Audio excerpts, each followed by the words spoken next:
আল্লাহ কেন নারীকে মাটি থেকে সৃষ্টি করেননি? কেন নারীকে পুরুষের পাঁজরের হাড় থেকে তৈরি করা হয়েছে? নারীকে যেই পুরুষের পাঁজরের হাড় থেকে সৃষ্টি করা হয়েছে তার সাথেই কি তার বিয়ে হবে? আমরা কি সকলেই মাটি থেকে তৈরি, নাকি কেবল আদম আলাইহিস সালাম মাটি থেকে তৈরি? আজকের ভিডিওটি খুব তথ্যবহুল, তাই ভিডিওটি শেষ পর্যন্ত দেখুন। আশা করি অনেক অজানা বিষয় জানতে পারবেন। আল্লাহ পবিত্র কোরআনে ইরশাদ করেছেন, নিশ্চয়ই আমি মানুষকে কালো ও ঠনঠনে শুকনো মাটি দিয়ে তৈরি করেছি। একটি বর্ণনা মতে যখন আল্লাহ তাআলা হযরত আদম আলাইহিস সালামকে সৃষ্টি করার ইচ্ছে করলেন, তখন আল্লাহ আজরাইল আলাইহিস সালামকে হুকুম করলেন পৃথিবী থেকে মাটি নিয়ে আসতে। তখন আজরাইল আলাইহিস সালাম এক মুঠো মাটি নিয়ে আল্লাহর দরবারে চলে যান। তার হাতে যে মাটি উঠে এসেছিল তার 7টি রং ছিল, সাথে বিভিন্ন ধরনের মাটি ছিল। সেই এক মুষ্টি মাটিতে সব ধরনের মাটি ছিল। এরপর আদম আলাইহিস সালামকে সৃষ্টি করার পরে তার পাঁজরের হাড় থেকে এক মহিলাকে সৃষ্টি করেন, যিনি হলেন বিবি হাওয়া আলাইহিস সালাম। বিবি হাওয়া দুনিয়াতে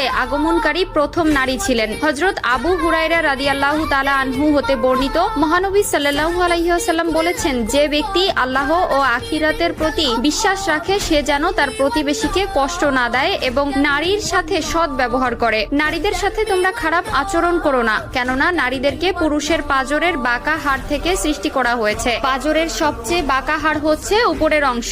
একে সোজা করার চেষ্টা করলে ভেঙে যাবে এবং যেমন আছে তেমন রেখে দিলে তা বাঁকাই থেকে যাবে। অতএব নারীদেরকে ভালো ওসিয়তের মাধ্যমে সংশোধন করো। নারীদের সাথে শিশুদের মতো ভদ্র আচরণ করা উচিত। আল্লাহ তাআলা পবিত্র কোরআনে ইরশাদ করেন, পুরুষরা নারীদের উপর কৃতিত্বশীল, অর্থাৎ পুরুষ নারীর অভিভাবক। পুরুষরা নারীর প্রতি দায়িত্বশীল হবে, এটা স্বয়ং আল্লাহ তাআলার বিধান। পুরুষরা হবে ঘরের কর্তা আর নারীরা হবে তার অধীনস্থ। মহান আল্লাহ তাআলা নারীদেরকে পুরুষের জন্য সৃষ্টি করেছেন, তাই পুরুষদের প্রতি নারীর আনুগত্য বাধ্যতামূলক। এই থেকে একটি বিষয়